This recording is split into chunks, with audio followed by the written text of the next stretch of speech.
Hi, everyone. I'm Brenda. How do you plan to handle college while working two jobs? Be realistic. Rick's words stung as I arranged the appetizers at Reynolds Corp's holiday party. I was just a caterer back then, dreaming of something bigger. The customers are waiting, he added with a condescending gaze. I forced a smile, dodging his stare, not knowing then that this smug middle manager would one day become my husband and my biggest mistake. You're different from other waitresses, he said later that evening, turning on the charm. Let me take you to dinner sometime. That's how it started. Rick Cooper swept me off my feet with expensive dates and promises of a better life. 6 months later, we were married. Brenda, darling, you don't need to work those demeaning jobs anymore. My new mother-in-law, Diana, cooed at our wedding reception. A Cooper woman has certain standards to maintain. But I had my own dreams. I'm still planning to finish my business degree, I told Rick one evening. Oh honey, why waste time on that? You've got me now, he laughed, pulling me close. I make 6 figures, just focus on being my wife. My best friend, Amanda, was the first to see through him. Over coffee one morning she warned me, Brenda, he's trying to control you. This isn't love. He just wants what's best for me, I defended. But doubt was creeping in. The transformation was gradual. First, Rick forgot to give me gas money. Then he started questioning every purchase. My part-time college classes became a constant target. Another B-. Maybe this just isn't for you, babe, he mocked, his words cutting deep. Stick to what you're good at, making my dinner. I began hiding my textbooks, studying in secret while he worked late. Amanda helped me set up a hidden bank account. Your wife is still playing student, huh? I overheard Kevin, Rick's colleague, say one day. But there was something in Kevin's voice, a hint of concern. Maybe he didn't agree with Rick's sneer. Mrs. Cooper, Patricia from HR, found me crying in the restroom during another company event. If you ever need to talk. That evening, Diana dropped by unannounced. Darling, I heard you're still taking classes. Some women just aren't meant for the corporate world. Rick needs a proper wife. I can be both, I insisted. Can you? Look at yourself. Bargain store clothes, student loans. Thank goodness Rick doesn't mind supporting such modest beginnings. I forced a smile, thinking of my hidden dean's list certificate. She had no idea. Watching Rick boast about his promotion that night, I made a silent vow. One day, they'd all see what this waitress was truly capable of. But first, I had to survive being Mrs. Cooper. And the worst was yet to come. Brenda, stop embarrassing me. Rick's voice boomed across the ballroom at the Reynolds Corp event. I dared to share my thoughts on market expansion with a board member. My wife thinks her community college classes make her a business expert, he sneered, tightening his grip on my arm. The room fell silent, and Marcus Reynolds himself raised an eyebrow. Actually, I just completed my MBA with honors at. Why don't you get us some drinks, honey? He cut me off. Later that night, Amanda called. You won't believe what I just heard. Rick's been seeing Melissa Brighton, the investor's daughter. My hands shook. I have proof, Amanda continued. Kevin sent me photos. He's worried about you. The next day, diploma in hand, I walked into Patricia's office. I need to report workplace harassment. Finally, she sighed, pulling out a thick file. I've been documenting his behavior for months. The sexist comments, the undermining. Mrs. Cooper, I mean Brenda. Kevin met me in the parking lot. There's something else you should know. Rick's been doctoring expense reports. At lunch with Amanda, I knew what I had to do. I want a divorce. Already working on it, she replied, sliding a folder across the table. And I've got your resume ready. A consulting firm is looking for fresh talent. That evening, I packed my essentials while Rick worked late. The next morning, I heard Diana's voice screeching through the door of my apartment.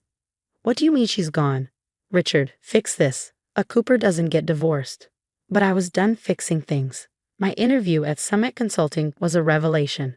Impressive analysis, the VB nodded, clearly pleased. When can you start? Meanwhile, Rick's texts had turned from angry to desperate. Babe, let's talk. You're nothing without me. Delete. At Reynolds, things were unraveling. You've got another harassment complaint, Patricia informed Rick in a meeting I heard about later.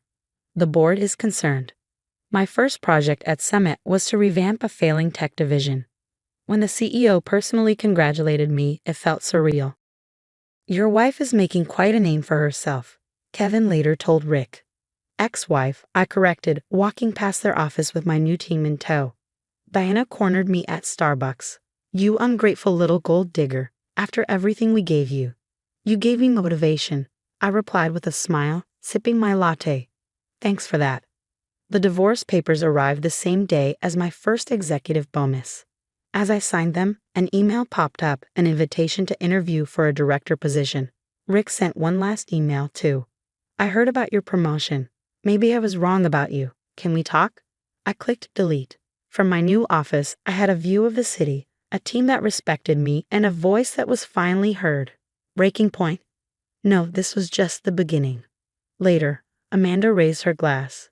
To karma. To new beginnings, I corrected, but I had no idea just how new things were about to get. Let me get this straight, Marcus Reynolds leaned back in his chair during our interview. You completely transformed Summit's tech division in months. The numbers speak for themselves, I replied, sliding my portfolio across the desk. Interviewing at Reynolds Corp now, as a potential VP, felt like poetic justice. Very impressive, especially your overseas expansion strategy. A knock interrupted us. Rick burst in, freezing when he saw me.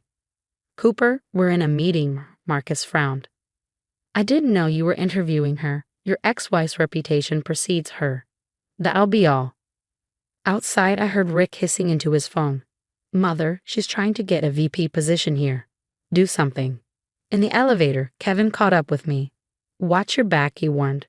Rick's been meeting with competitors, sharing insider information. He handed me a USB, been collecting it for months. Patricia joined us. He's also been taking credit for his team's work. 3 complaints just this quarter. My phone buzzed with another message from Rick. Back off from Reynolds Corp or else. I finally replied, or else what? You think you're so smart? I made you. I can break you. I forwarded his threat to Patricia. At the next board meeting, Rick presented his innovative strategy. Interesting approach, Marcus nodded. Miss Mitchell, your thoughts? That's word for word my proposal from Summit last year. I have the copyright documentation. Rick's face went white. Later, Marcus called me into his office. I'm retiring next month. The board needs someone who can spot theft and manipulation a mile away. Are you sane? We want you as CEO, he confirmed. Though your ex-husband might have an issue with that. Rick's issues stopped being my concern 2 years ago. The next day, Diana stormed into my new office. You conniving little witch.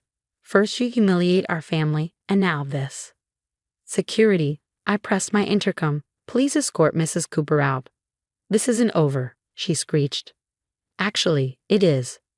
Kevin appeared with more files. Rick's been embezzling company funds for years. The evidence is irrefutable. The board meeting was scheduled for tomorrow.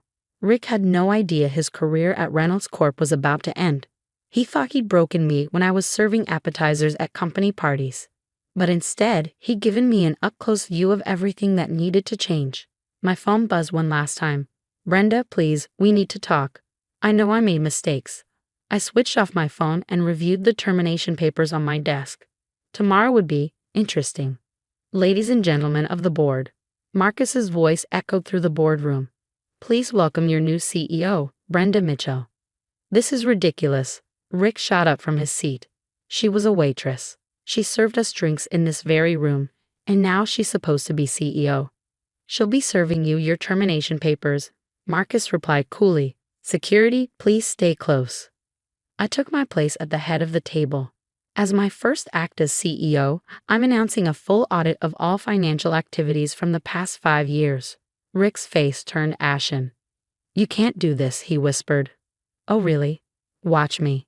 Kevin stepped forward, laying out documents.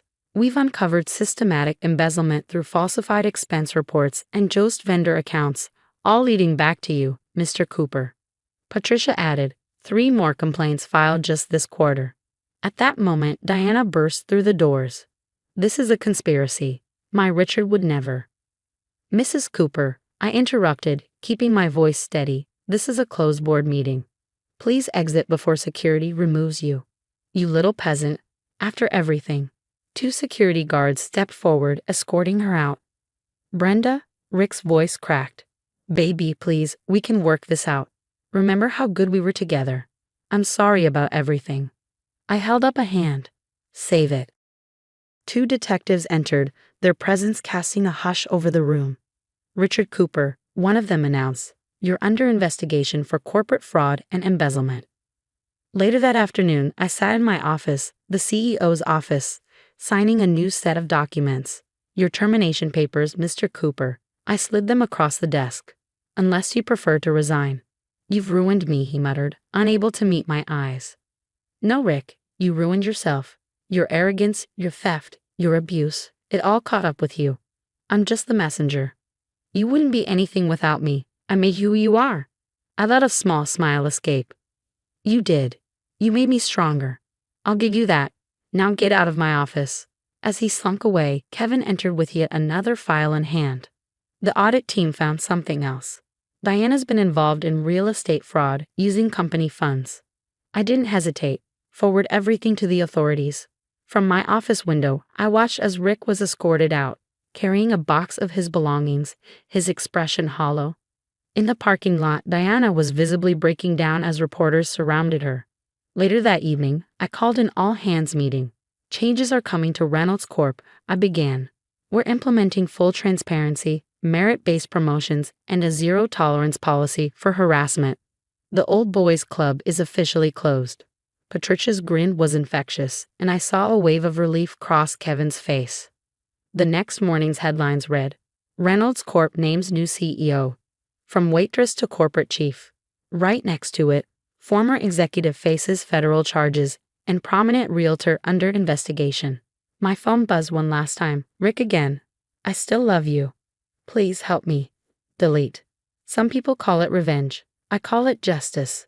So, what would you do if your ex tried to apologize and beg for help after years of mocking and manipulating you? Would you show mercy, or would you do exactly what I did and press delete? Share your thoughts in the comments below.